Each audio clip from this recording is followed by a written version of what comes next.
Hi friends, मैं राधे अग्रवाल। आज का मेरा ये वीडियो इंडस्ट्रियल एरिया में यदि आप अपना फैक्ट्री लगाना चाहते हैं तो उसके लिए ज़मीन का एप्लीकेशन कैसे करें, इसको डिटेल में समझाने के लिए मैं ये वीडियो बनाने जा रहा हूँ। तो यदि आप इंडस्ट्रियल एरिया में लैंड अलॉटमेंट का जो प्रोसीजर है उसको पूरी अच्छी तरीक़ा से समझना चाहते हैं तो मेरा ये वीडियो लास्ट तक ज़रूर देखें। इंडस्ट्रियल एरिया में लैंड का अलॉटमेंट अलग अलग राज्यों में अलग अलग नियम के अनुसार होता है, क्योंकि ये स्टेट का अथॉरिटी होता है। मोस्टली हर स्टेट में इंडस्ट्रियल लैंड का अलॉटमेंट का प्रोसीजर, डॉक्यूमेंटेशन और जो फीस है वो मोर और लेस एक बराबर ही है। तो इसके लिए जो मेन जो रिक्वायर्ड डॉक्यूमेंट होता है उसमें सबसे इम्पोर्टेंट जो होता है वो है प्रोजेक्ट रिपोर्ट। प्रोजेक्ट रिपोर्ट जो कि आपका कंप्लीट बिजनेस प्लान होता है। यदि किसी फाइनेंशियल इंस्टीट्यूशन से आपको अश्योरेंस लेटर मिला है जो कि ये गारंटी देता है कि आपका प्रोजेक्ट को वो इंस्टीट्यूशन जो फाइनेंस करेगा, स्टाम्प पेपर, किसी रेफरेंस 2% का डिक्लेरेशन होना चाहिए जो कि आपको जानते हो, आईटीआर का copy, pan card, address proof, photograph और एप्लीकेशन का जो फीस लगेगा वो आपको पेड करना है। अपने यहाँ इंडस्ट्रीज को डेवलप करना अलग अलग राज्य सरकार के प्रव्यू में आता है। अपने राज्य में इंडस्ट्री को बढ़ावा देने के लिए राज्य सरकार अलग अलग डिस्ट्रिक्ट में इंडस्ट्रियल एरिया डेवलप करती है, जो कि वहाँ के लोकल पब्लिक से ज़मीन को लेकर के या फिर जो गवर्नमेंट लैंड होता है उस एरिया में इंडस्ट्रियल एरिया को डेवलप किया जाता है। उस इंडस्ट्रियल एरिया को ऐसे इन्वेस्टर्स जो उस राज्य में इंडस्ट्री सेटअप करना चाहते हैं को अलॉट किया जाता है। अलग अलग राज्यों में इंडस्ट्रियल एरिया का अलॉटमेंट का प्रोसीजर में थोड़ा अंतर आ सकता है। अभी मैक्सिमम राज्यों ने जो इंडस्ट्रियल एरिया का अलॉटमेंट प्रोसीजर है उसके अलावा इंडस्ट्री सेटअप करने से रिलेटेड जितना भी अप्रूवल है मैक्सिमम को ऑनलाइन सिंगल विंडो पद्धति से लिंक किया जा रहा है, जिसमें मैक्सिमम राज्यों ने ऐसा कर भी दिया है। आप जिस भी राज्य में अपना इंडस्ट्री सेटअप करना चाहते हैं सबसे पहले उस स्टेट का जो इंडस्ट्रियल पॉलिसी है एक बार उसको जरूर देखें।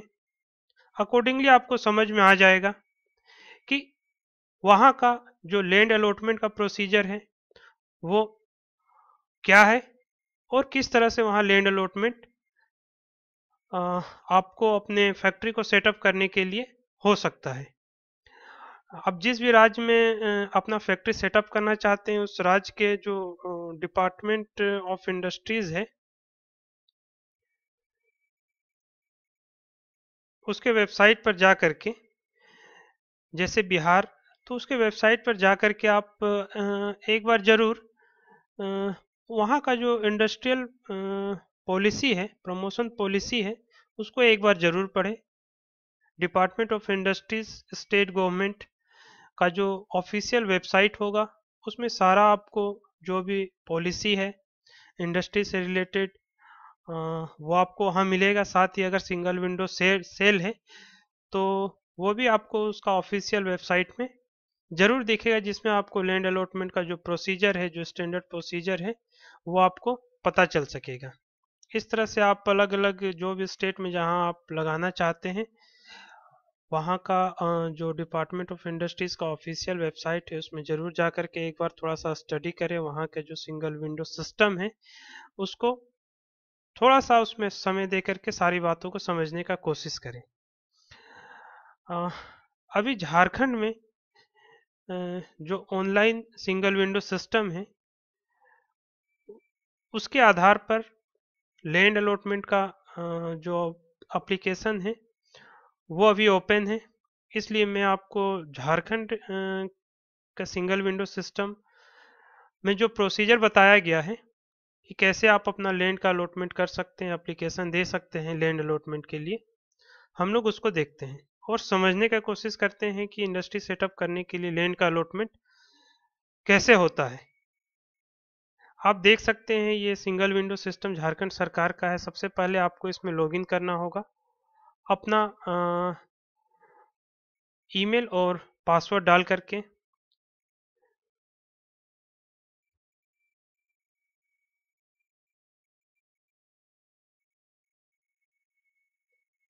चलिए हम लोग लॉगिन कर लेते हैं इसमें।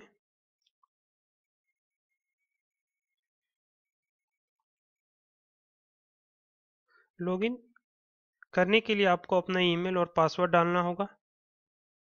जैसे ही आप लॉगिन करेंगे आपको इसका होम पेज पर इंडस्ट्री के लिए रिक्वायर्ड जितने भी अप्रूवल है, जितने भी इंसेंटिव्स है और जितना भी बेनिफिट स्टेट गवर्नमेंट से मिलता है, जो भी सब्सिडी हो या जो अप्रूवल हो, वो सारा का एप्लीकेशन का प्रोसीजर इसमें आपको दिखेगा।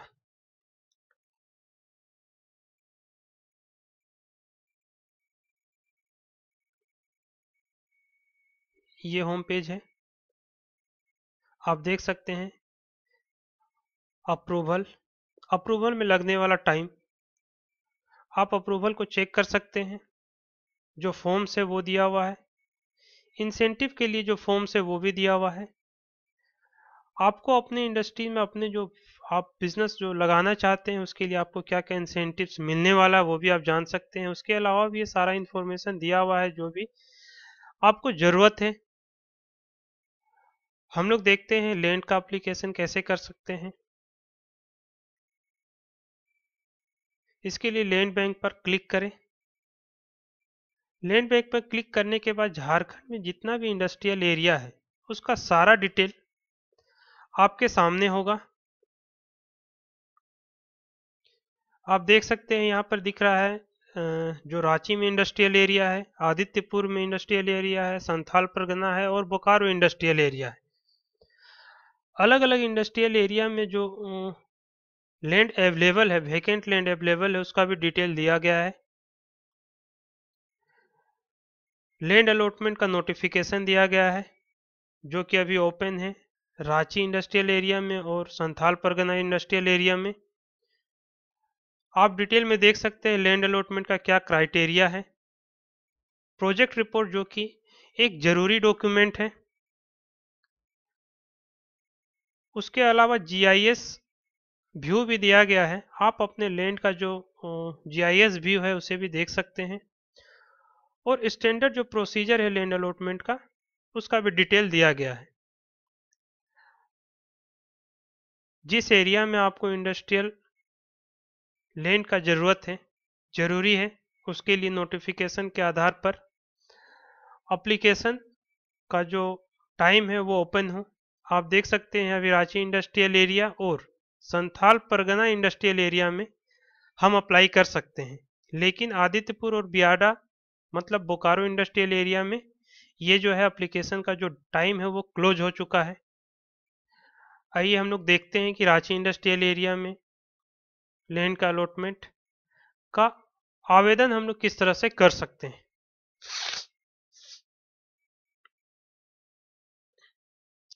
जब आप एप्लीकेशन करने के लिए जाएंगे तो आपको जितना भी जो इंडस्ट्रियल एरिया है उसका डिटेल यहाँ दिखेगा। गढ़वा, गुमला, हजारीबाग, लोहरदगा, पलामू, रामगढ़ और रांची। जिस एरिया में आप लैंड का एप्लीकेशन करना उस एरिया को सेलेक्ट करें। आप देख सकते हैं रांची में जितना भी जो प्लॉट है अवेलेबल है वो सारा यहाँ दिया गया है। आप अपने अकॉर्डिंग प्लॉट को सेलेक्ट करें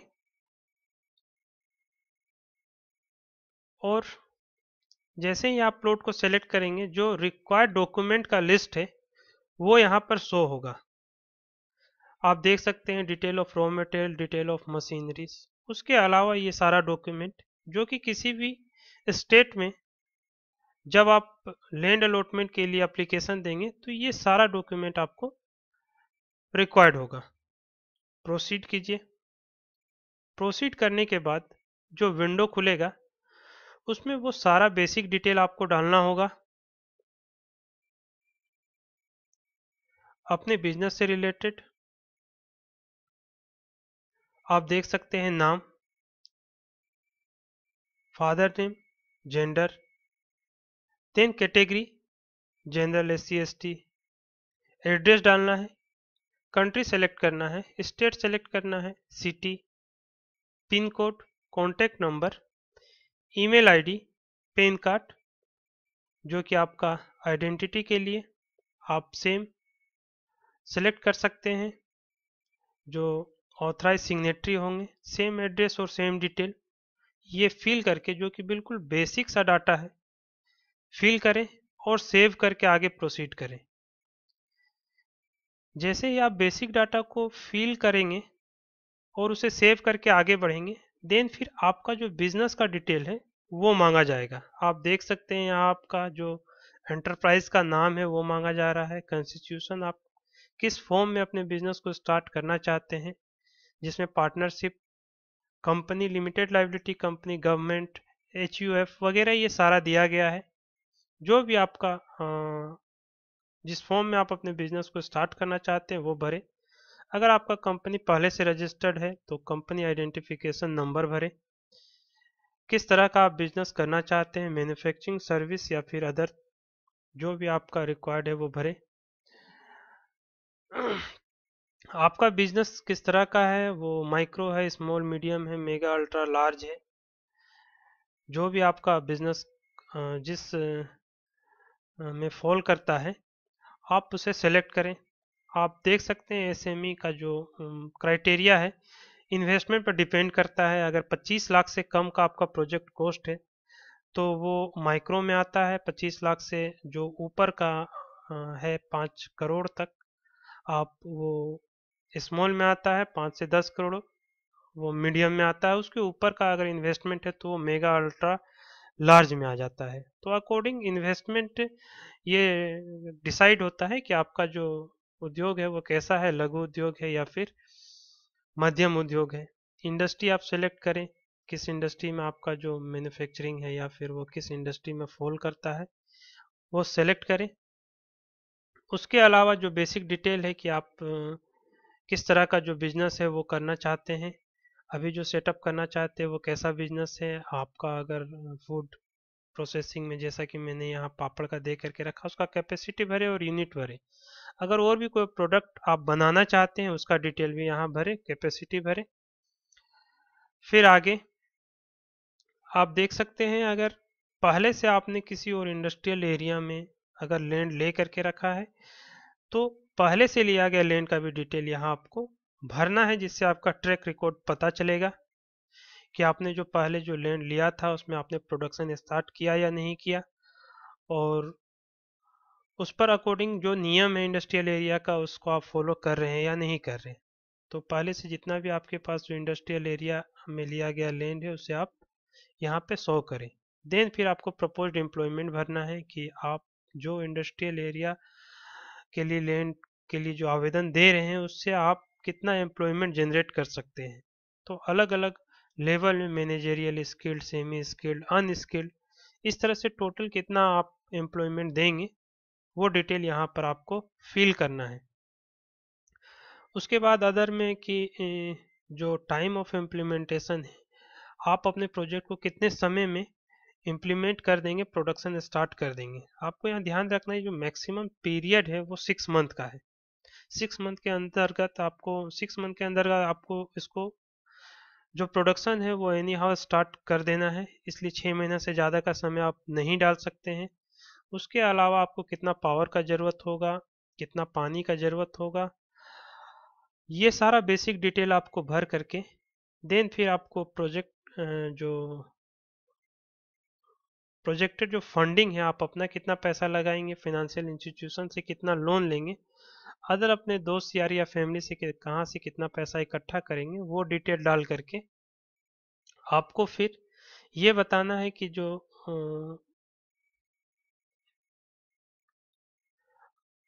आपका जो प्रोजेक्ट कॉस्ट है उसका बाइफिकेशन क्या होगा, लाइक कि जो लैंड और साइट के डेवलपमेंट में कितना खर्च होगा, सिविल कंस्ट्रक्शन और जो बिल्डिंग बनाने में क्या खर्च आएगा, प्लांट एंड मशीनरी में क्या खर्च आएगा, वर्किंग कैपिटल के लिए आपको कितने पैसों का ज़रूरत होगा, इसके अलावा अदर काम के लिए आपको कितने पैसा का ज़रूरत होगा।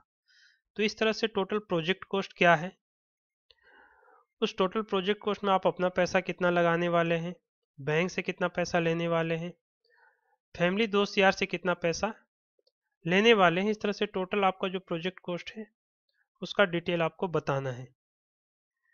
ज़मीन जो टोटल आप अप्लाई कर रहे हैं उसे किस तरह से यूज़ करेंगे, फैक्ट्री सेट में कितना आपको ज़मीन ज़रूरत होगा, गोडाउन बनाने के लिए कितना ज़मीन का ज़रूरत होगा, ऑफिस के लिए कितना रिक्वायर्ड है गोडाउन, गार्ड रूम के लिए कितना ज़रूरत है, अदर के लिए आपको कितना ज़रूरत है, ओपन स्पेस आप कितना रखेंगे, इस तरह से टोटल जो एरिया है उसका जो यूज़ आप किस तरह से करने वाले वो आपको यहाँ पे डिटेल देना होगा। ये जो भी डिटेल मांगा जा रहा है आप ध्यान से देखेंगे तो ये सारा का सारा डिटेल आपके प्रोजेक्ट रिपोर्ट में पहले से होगा, जस्ट यहाँ पे फील कर देना है। तो प्रोजेक्ट रिपोर्ट एक सबसे ज़रूरी डॉक्यूमेंट है किसी भी बिजनेस को स्टार्ट करने के लिए।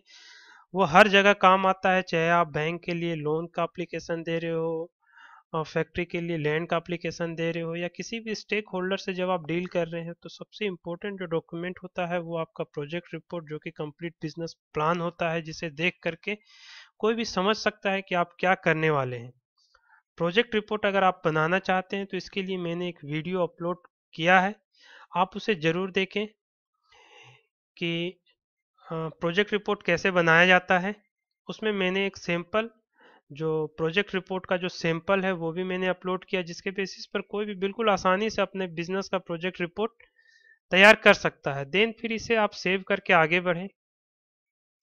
जब इसे आप सेव करके आगे बढ़ेंगे तो उसके बाद डिटेल मांगा जाएगा, अलग अलग फाइल आपसे मांगा जा रहा है कि रॉ मटेरियल क्वांटिटी और वैल्यू में आप बताएं कि कितना रॉ मटेरियल आप यूज़ करेंगे, उसका वैल्यू क्या होगा, मशीनरी आप बताएं किस तरह का मशीनरी आप यूज़ करेंगे, उसका क्या कॉस्ट आएगा, फिनिश प्रोडक्ट्स जो आपके यहाँ बनेगा कितना क्वांटिटी में बनेगा, उसका जो सेल प्राइस होगा वो क्या होगा, मैन्युफैक्चरिंग प्रोसेस का जो फ्लो चार्ट होगा वो क्या होगा। तो इन सारे चीज़ों का अलग अलग फाइल यहाँ आपको अपलोड करना है। ज़रूरी है कि जो भी फाइल हो वो पीडीएफ फॉर्मेट में हो। तो ये फिर से अगेन ये जितना भी जानकारी है ये सारा जानकारी आपके प्रोजेक्ट रिपोर्ट में पहले से होगा, जस्ट उसका अलग अलग पेज का एक अलग अलग पीडीएफ फाइल बना देना है और उसे यहाँ पे अपलोड कर देना है। बिल्कुल आसान सा ये प्रोसीजर है। आपको अपना पूरा समय अपने प्रोजेक्ट रिपोर्ट बिजनेस को प्लान करने में लगाना है। एक बार आप अपना बिजनेस प्लान कर लिए, देन फिर उसके बाद का जो सारा प्रोसीजर है, चाहे वो आपको बैंक से फाइनेंस कराना हो, जमीन का एप्लीकेशन देना हो, मशीनरी परचेज करना हो, रॉ मटेरियल परचेज करना हो, मार्केटिंग करना हो, सारा कुछ प्लान्ड होता है। उसमें अकॉर्डिंग आपको उसको क्या करना रहता है, एक्शन में उसको कन्वर्ट करना रहता है। तो ये सारा आपको डॉक्यूमेंट यहाँ पे अपलोड कर दें। मैन्युफैक्चरिंग जो प्रोसेस है, फ्लो चार्ट, प्रपोज्ड जो फाइनेंशियल आपका प्लानिंग है वो यहाँ अपलोड कर दे, पैन कार्ड उसका एक कॉपी यहाँ अपलोड कर दे। आप देख सकते हैं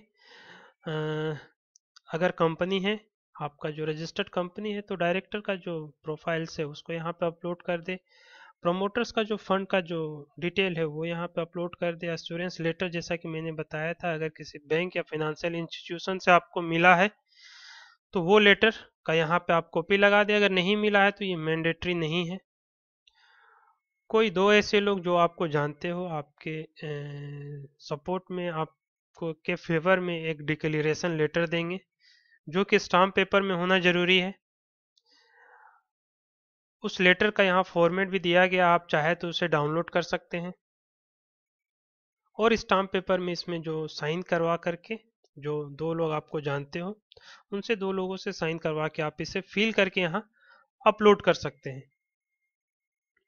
उसके बाद इनकम टैक्स आईटीआर का यहाँ डिटेल भरें। अगर पार्टनरशिप में आप बिजनेस करना चाहते हैं तो पार्टनरशिप डीड का कॉपी लगाएं, कंपनी है तो मेमोरेंडम और आर्टिकल ऑफ एसोसिएशन का यहाँ आप कॉपी लगाएं। ये देखा आपने कि जो फॉर्मेट डिक्लेरेशन का हम लोगों ने डाउनलोड किया, ये 100 रुपीज़ का स्टाम्प पेपर में इसे प्रिंट ले करके डिटेल दो लोगों से विटनेस से साइन करवा करके फोटो के साथ इसे अपलोड कर देना है। उसके अलावा डिटेल प्रोजेक्ट रिपोर्ट अलग से यहाँ अपलोड करना है। जो कि आपके पास बना हुआ है, और ये ऊपर भी जितना डिटेल मांगा गया सारा आपका डिटेल प्रोजेक्ट रिपोर्ट में पहले से होगा। प्रूफ ऑफ एड्रेस का कॉपी अपलोड करें, फोटो अपलोड करें, और सिग्नेचर का जो पीडीएफ फॉर्म में आप करके इसे अपलोड करें। ये सारा फाइल अपलोड करने के बाद अपने बैंक का डिटेल दें। जिस भी बैंक में, जिस ब्रांच में आपका जो बैंक है उसका डिटेल भरें, अकाउंट नंबर भरें, और डिक्लेरेशन को एक्सेप्ट करें कि आप जो भी डिक्लेरेशन दे रहे हैं वो ट्रू है, और देन फिर इसको सेव करके आगे प्रोसीड करें। ये सारा डिटेल भरने के बाद जो आपका एप्लीकेशन है उसका यहाँ पे डिटेल शो होगा कि आपका जो प्लॉट नंबर है, प्लॉट का एरिया, किस एरिया में, किस इंडस्ट्रियल एरिया में, और किस इंडस्ट्रियल अथॉरिटी के अंडर में आपने ये एप्लीकेशन दिया, एप्लीकेशन नंबर, नाम, और जो सारा डिटेल जो भी आपने भरा है वो सारा डिटेल आपको यहाँ पर शो होने वाला है। आपके इंटरप्राइजेस का नाम, जो भी आपने डिटेल बताया कि कितना एम्प्लॉयमेंट जनरेट होगा, आप किस तरह से ज़मीन को जो यूज़ करने वाले इन्वेस्टमेंट का जो डिटेल आपने बताया, और उसके अलावा भी जो भी डिटेल है, जो आपने जितना भी डॉक्यूमेंट अपलोड किया, टीपीआर और बैंक, ये सारा कुछ आपको यहाँ शो होगा। सारा प्रोसीजर कंप्लीट हो चुका है, फाइनल आपको यहाँ पर पेमेंट करना है। ऑनलाइन पेमेंट के लिए प्रोसीड करना है।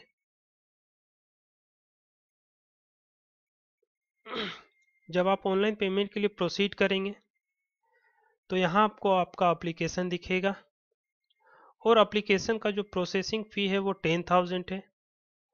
तो 10,000 आपको यहाँ पर पे करना होगा। आप ऑनलाइन पेमेंट कर सकते हैं। जैसे ही आप मेक पेमेंट पे क्लिक करेंगे ये आपको ऑनलाइन पोर्टल से जोड़ देगा, जहां आप डेबिट क्रेडिट कार्ड या फिर ऑनलाइन नेट बैंकिंग के माध्यम से आप पेमेंट कर सकते हैं। जैसे ही आप एक बार पेमेंट कंप्लीट करेंगे तो फिर आपका जो एप्लीकेशन है वो कंप्लीट हो जाएगा। देन फिर ये जो एप्लीकेशन है वो सबमिट हो जाएगा इंडस्ट्रियल जो अथॉरिटी है, रिलेटेड इंडस्ट्रियल अथॉरिटी में। यहाँ आपका काम जो एप्लीकेशन का है वो कंप्लीट हो जाएगा।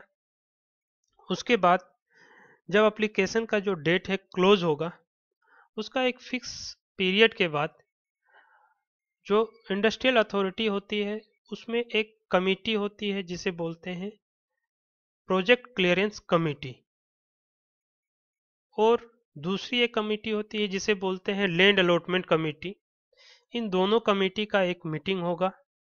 मीटिंग में आपको कॉल किया जाएगा जिसमें आपका इंटरव्यू लिया जाएगा। इंटरव्यू में ये जानने का कोशिश किया जाएगा कि आप इस बिजनेस को करने के लिए कितना समर्थ है, आपका जो प्रोजेक्ट है वो प्रोजेक्ट फिजिबल है कि नहीं, फाइनेंशियल वायबिलिटी कितनी है, और भी जो जरूरी जो चीज़ है वो जानने का कोशिश किया जाएगा। जब प्रोजेक्ट क्लियरेंस कमेटी आपके प्रोजेक्ट को अप्रूव कर देती है, देन फिर लैंड अलॉटमेंट कमेटी आपके नाम से जो लैंड को आपने अप्लाई किया है वो आपके नाम से फाइनल कर दिया जाता है। देन फिर आपको अलॉटमेंट लेटर मिल जाता है। ये अलॉटमेंट लेटर मैक्सिमम 30 साल के लिए होगा। ये लैंड 30 साल का लीज के आधार पर आपको दिया जाएगा।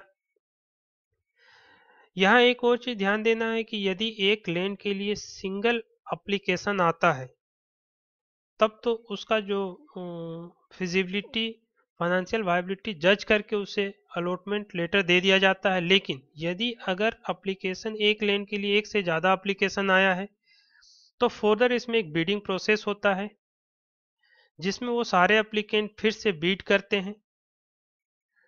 जो एप्लीकेंट सबसे ज़्यादा बोली लगाता है फिर लैंड उसके नाम से अलॉट कर दिया जाता है। ये बीडिंग भी ऑनलाइन होगा जो कि आपके आईडी पासवर्ड के थ्रू होगा। सारा कुछ ट्रांसपेरेंट होता है, सारा कुछ आप रिकॉर्ड में देख सकते हैं। तो ये आपके नाम से अलॉटमेंट लेटर आने के बाद 30 दिन के अंदर जो भी उसका लीज प्रीमियम होता है वो सारा का सारा आपको 30 दिन के अंदर पेमेंट कर देना जरूरी है। उसके बाद जैसे ही आप जो लीज का 100% प्रीमियम पेड कर देते हैं तो 10 दिन के अंदर आपको जो वो लेटर होता है लैंड अलॉटमेंट का वो आपको हैंड ओवर कर दिया जाता है। फिजिकल लैंड आपको हैंड ओवर कर दिया जाता है। देन फिर आप उसको अपना डेवलप कर सकते हैं और उस पर अपना जो बिल्डिंग कंस्ट्रक्शन का काम स्टार्ट कर सकते हैं, प्लांट मशीनरी सेटअप कर सकते हैं और फिर रॉ मटेरियल और अपना मैन पावर हायर करके अपना प्रोडक्शन स्टार्ट कीजिए और अपने बिजनेस को आगे बढ़ाइए। सो ये सारा प्रोसीजर है लैंड अलॉटमेंट का। मोर और लेस किसी भी स्टेट का जो लैंड अलॉटमेंट का प्रोसीजर है वो यही है। जहां अभी तक कंप्लीट ऑनलाइन से नहीं जोड़ा गया है तो आपको ऑफलाइन क्या होगा कि वहां से उसका फॉर्म को फिल करके जो डेवलपमेंट अथॉरिटी होगा, रिलेटेड डेवलपमेंट अथॉरिटी के ऑफिस में जा करके उसको जमा कर देना है। उसके बाद का प्रोसीजर सेम होगा। वहां पर भी जो project clearance committee, land allotment committee का मीटिंग होगा, आपको इंटरव्यू के लिए कॉल किया जाएगा, सारा चीज जज करके आपके नाम से अलॉटमेंट हो जाएगा। एक से ज़्यादा का अगर एक ज़मीन के लिए एप्लीकेशन आया है तो उन दोनों में या दो से अधिक भी लोग हैं तो उनमें जो भी बिडिंग होगा, जो ज़्यादा पैसा देने के लिए एग्री होंगे, उसके नाम से जो लैंड अलॉटमेंट हो जाएगा। कुछ इसमें रिजर्वेशन भी होता है, जैसे कि जो एसएमई इंडस्ट्रीज है, जो छोटी छोटी इंडस्ट्रीज है, अलग अलग स्टेट में कहीं 30% कहीं 40% का रिजर्वेशन है जो कि एसएमई इंडस्ट्रीज के लिए होता है। कुछ रिजर्वेशन अराउंड 10% लैंड लूजर के लिए होता है जिनसे सरकार ने लैंड खरीदी है, और बाकी का जो जमीन होता है वो बड़े उद्योग के लिए होता है, लार्ज इंडस्ट्रीज के लिए होता है। कुछ कुछ जमीन कुछ खास इंडस्ट्रीज के लिए रिजर्व रखा जाता है, जिस इंडस्ट्रीज को स्टेट गवर्नमेंट प्रमोट करना चाहती है, जैसे कि आईटी इंडस्ट्रीज है। अभी बहुत से स्टेट में जो सोलर पावर प्लांट का है उसको प्रमोट करने के लिए जमीन दिया जा रहा है। तो ऐसे इंडस्ट्री जिसे स्टेट गवर्नमेंट प्रमोट करना चाहती है उसके लिए भी जमीन का रिजर्वेशन होता है, तो उसे भी प्रायोरिटी दी जाती है। उसके अलावा जो लैंड अलॉटमेंट का क्राइटेरिया होता है उसमें इम्पोर्टेंट होता है कि आपके द्वारा जो प्रोजेक्ट लगाया जा रहा है उसमें एम्प्लॉयमेंट कितना जनरेट होगा। जिस प्रोजेक्ट में एम्प्लॉयमेंट ज़्यादा जनरेट होगा उसको प्रायोरिटी दिया जाएगा। इन्वेस्टमेंट का क्वांटम क्या होगा, ज़्यादा इन्वेस्टमेंट होगा तो उसे प्रायोरिटी दिया जाएगा। जो टैक्स, जो रिवेन्यू जो जनरेट होगा, आपके प्रोजेक्ट से कितना रिवेन्यू जो सरकार को जनरेट होगा, जिस प्रोजेक्ट से ज़्यादा रिवेन्यू जनरेट होगा ऑब्वियस है कि उस प्रोजेक्ट को ज़्यादा प्रायोरिटी दिया जाएगा। तो अगर आप भी झारखंड में अगर अपना जो प्रोजेक्ट अगर लगाना चाहते हैं तो अभी रांची और संथाल परगना में आप देख सकते हैं लैंड का जो एप्लीकेशन है वो ओपन है। आप कभी भी इसे जो डेट क्लोज होने से पहले, रांची के लिए 25 फरवरी है, संथाल परगना के लिए 2 मार्च आप देख सकते हैं, उसके पहले आप ऑनलाइन एप्लीकेशन दे सकते हैं। अगर इसमें आपको किसी तरह का कोई प्रॉब्लम हो आता है तो आप नीचे कमेंट बॉक्स में अगर लिखते हैं तो मैं उसका आपको सॉल्यूशन जवाब जरूर दूंगा।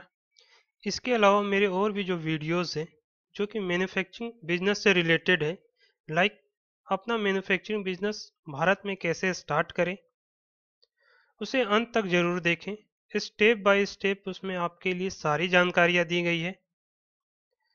प्रोजेक्ट रिपोर्ट बनाने में आपको किसी तरह का कोई कंफ्यूजन है, मेरा वीडियो प्रोजेक्ट रिपोर्ट कैसे तैयार करें जो कि मेरे चैनल में आपको मिलेगा उसे ज़रूर देखें। उसमें मैंने sample project report, financial analysis जो कि प्रोजेक्ट रिपोर्ट का एक बहुत ही इम्पोर्टेंट हिस्सा है, इस 2 फाइल को मैंने अपने वीडियो के साथ अटैच भी किया है। आप चाहे तो उसके हेल्प लेकर के आप अपने बिजनेस का जो प्रोजेक्ट रिपोर्ट है बिल्कुल आसानी से तैयार कर सकते हैं। साथ ही साथ मेरे आने वाले आगे के सारे वीडियोस को अपने इनबॉक्स में पाने के लिए मेरे चैनल को सब्सक्राइब करें, लाइक करें आप अगर आपको ये वीडियो पसंद आया हो, कमेंट कमेंट करें, आपका जो भी सवाल हो, जो भी कन्फ्यूज़न हो, उसे कमेंट बॉक्स में लिखें, मैं उसका जवाब आपको ज़रूर दूंगा। शेयर करें अपने उन सभी दोस्तों के साथ जो इंडिया में अपना मैन्युफैक्चरिंग का बिजनेस सेटअप करना चाहते हैं। So wish you all the very best. Thank you. Bye bye.